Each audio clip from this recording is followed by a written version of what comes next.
Hi అందరికీ. ముందుగా అందరికీ ఉగాది శుభాకాంక్షలు. ఈరోజు కథ అయితే చాలా ఇంట్రెస్టింగ్గా ఉంది. సవ్య కోసం కార్తీక్ కంగారు, అలాగే జ్యోత్స్న కన్ఫ్యూజన్లో పడ్డం, ఇవన్నీ కూడా చాలా ఇంట్రెస్టింగ్ అనిపించాయి. సో ఈరోజు ఏం జరిగిందనేది నేను సింపుల్గా షార్ట్కట్లో చెప్తాను. ఇది నాకు కొత్త ఛానల్, పాత ఛానల్ కొన్ని కారణాల వల్ల పోయింది. ప్లీజ్ ఇది సబ్స్క్రైబ్ చేసుకోండి. చూస్తున్నారు కానీ కొంతమంది సబ్స్క్రైబ్ చేసుకోవటం లేదు. ప్లీజ్ సబ్స్క్రైబ్ చేసుకోండి. ఇక ఈరోజు ఏం జరిగిందంటే, దీప బయటికి వెళ్ళిపోతామంటే డాక్టర్ వచ్చి ఆపుతుంది. ఇక డాక్టర్ ఆపేసరికి పారిజాతం చాలా క్వశ్చన్స్ అడుగుతుంది. తన ఆపరేషన్కి దీప వెళ్ళడానికి ఏంటి సంబంధం, దీప ఎందుకు వెళ్ళకూడదని. ఇక డాక్టర్ కూడా చాలా కోపం తెచ్చుకొని దీపని లోపలికి వెళ్ళమని గట్టిగా చెప్తుంది. ఇక పారిజాతాన్ని కూడా తిట్టి అక్కడి నుంచి వెళ్ళిపోతుంది. ఇక కార్తీక్ ఏమో పాప కోసం వెతుకుతూ ఉంటాడు కదా. దీప ఏమో వెంటనే కార్తీక్కి ఫోన్ చేసి ఏమైంది, ఎక్కడుంది అని అడుగుతుంది. పాపని నేను తీసుకొస్తానని, నువ్వు ఆపరేషన్కి రెడీగా ఉండమని చెప్తాడు. ఇక కార్తీక్ వెళ్తూ ఉంటే దాసు ఫోన్ చేస్తాడు.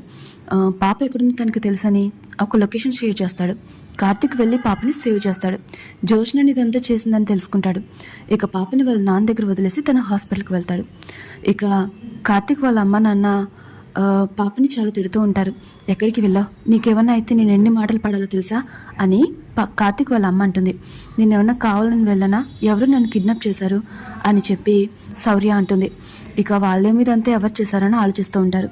ఇక నెక్స్ట్ సీన్లో అయితే కార్తీక్ హాస్పిటల్ రావడం చూసి పారిజాతం షాక్ అవుతుంది.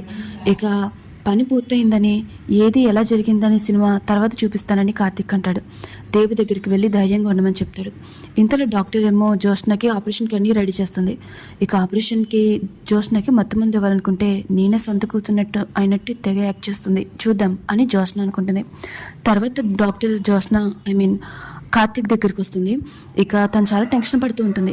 దీపనేమో ఆపరేషన్ థియేటర్ తీసుకెళ్ళాలి, బయట పారిజాతం గారు, ఆ బయట ఏమో మీ తాతగారు అందరూ ఉన్నారు, వీళ్ళందరినీ దాటుకొని ఎలా తీసుకెళ్ళను అని డాక్టర్ అడుగుతుంది.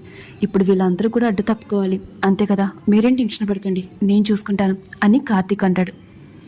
ఇక్కడితో అయితే ఈ స్టోరీ కంప్లీట్ అవుతుంది.